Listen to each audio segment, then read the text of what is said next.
3, 2.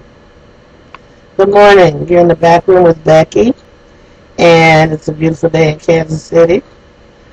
I am going to tell you that the dialogues that we have been having have been quite inspiring, motivating, thought-provoking, sometimes irritating, but nonetheless, I continue to encourage you.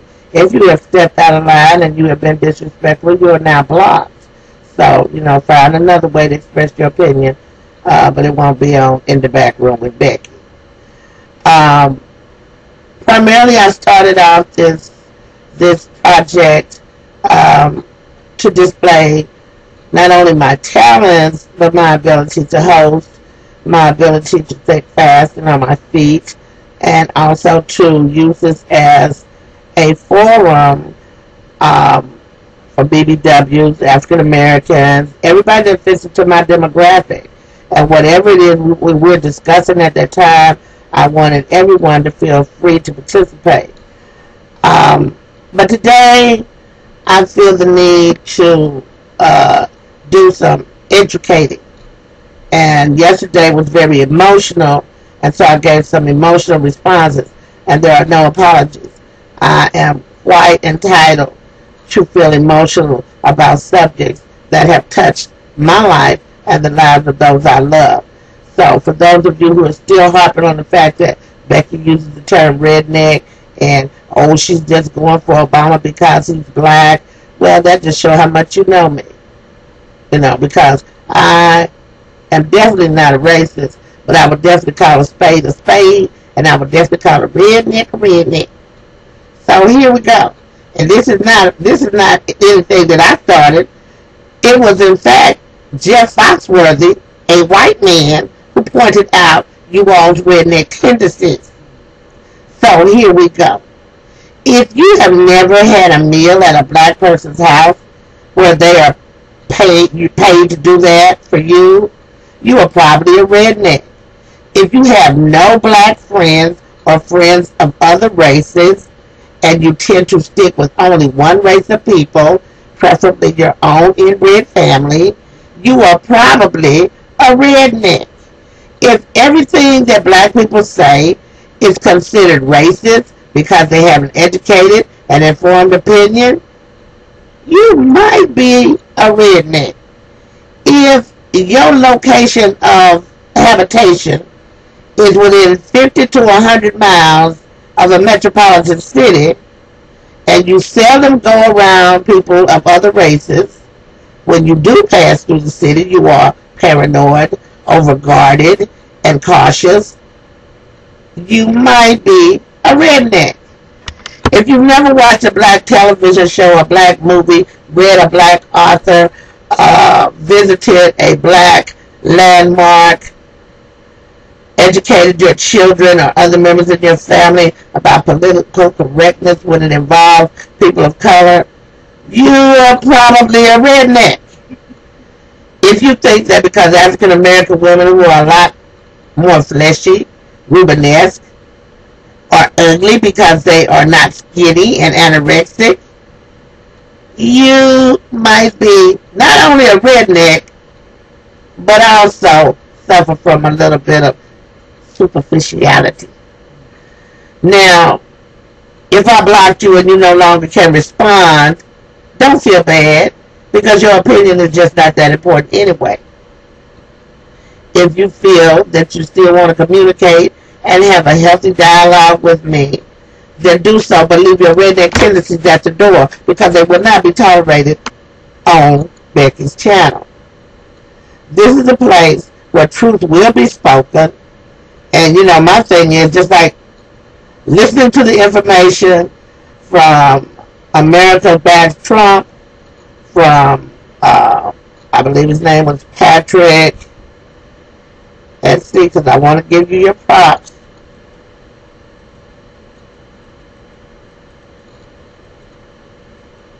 Patrick, you know who you are. Patrick 643. Thank you for giving us some references and some places for me to go and look and do maybe a reassessment of our president. I do like the fact that if you come and you read other people's comments as well. Don't just get stuck on, trying to chew Becky up. Baby, your mouth ain't big enough. What's up? Okay. We want you to come with a healthy heart and a clear conscience that the words you're speaking are your personal truth. If you know you are here just to make a scene or to try to humiliate or embarrass me, do you really think that the things that you say upset me to that degree? You might be a redneck and delusional. I love what I do and I do what I love. And I have to dialogue, being the devil's advocate, getting people talking. I am still somewhat amazed at the demographics as I go into insights and look at, how the calls, the comments are coming in, how many viewers are viewing, and what part of the country they're in. All of the United States, a part of Alaska and Canada, has tuned in to In the Back Room with Becky. Now, for those of you, the numbers don't have to be high for me. This is what you need to understand. I'm not trying to be Oprah. There's a lot of women out here now that want to be the next Oprah. I am the one and only Becky Jane. BJ, Miss B, all of that. So I don't have to try to be somebody else. I'm going to be the best Becky I can be. So when I talk to you on my forum, I would appreciate some respect. And if you have no respect to give, you will get none. It's as simple as that. So, the gentleman that called me fat and a racist, he just showed me that there were other people out here that was not going to tolerate that. I didn't really have to even say anything to him. Thank you, America's Back Trump. He was one of the gentlemen that came forward and said that that was not acceptable. And that even though he didn't agree with my politics, that, and he was very complimentary. He said I was an attractive woman. Thank you, I already knew that, but no, just kidding. I think that when people can say, I like you, I don't like your politics, but I like you. And I like the fact that you're brave enough to say what you want to say.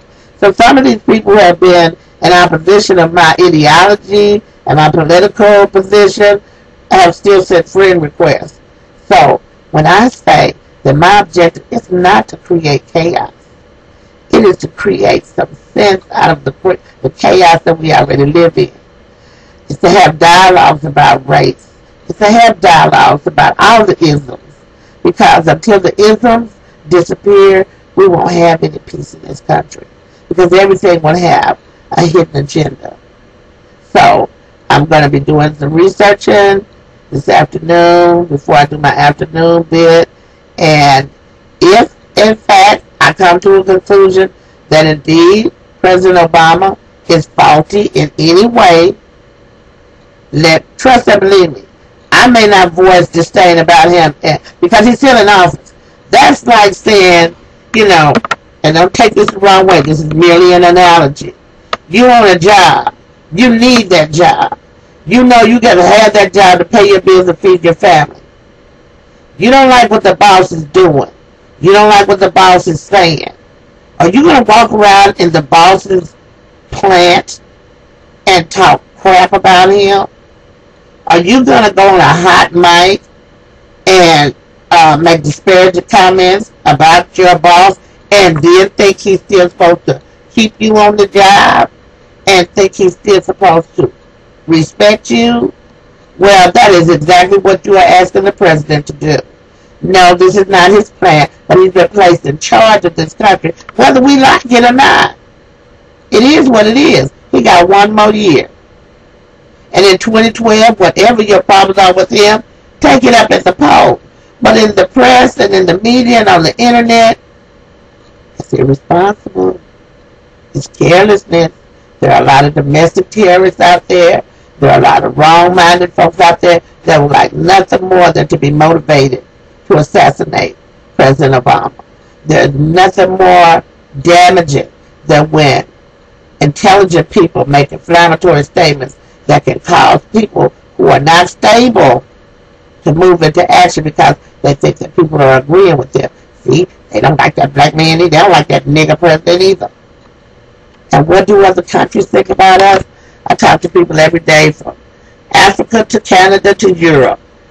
And it was so weird that European people are really amazed. And maybe they got their hand in the pocket. Let's remember, that whenever you get to at the end of the day, politics and business, hand in hand. They sleep in the same bed. So there will never be an opportunity to say the best president for the job will be not connected to anything. Donald Trump still, you said Donald Trump doesn't owe anybody anything, so therefore he can be trusted. Bullshit. Donald Trump got to pay taxes, and he's getting around them. He's multinational. He does business with people everywhere.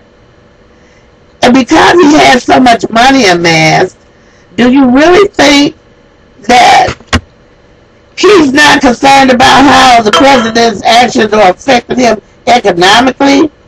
It's about money. And even if Obama is not in there, you still going to have some corruption. And that's what we're trying to tear down. Get this dialogue going, and then you take it to the poll. Make a difference at the poll. If you sit on your hands and complain about everything, and then when it's time to vote, you do nothing, that's why I'm going to go in on you. I'm going to call you ignorant. I'm going to call you irrelevant. You're not even a fucking factor. Because those who don't take a stand have to sit down. You've been in the back room with Becky. This is our morning edition. And I'll be back this afternoon. Keep it in live. Keep it fresh for the people. Peace.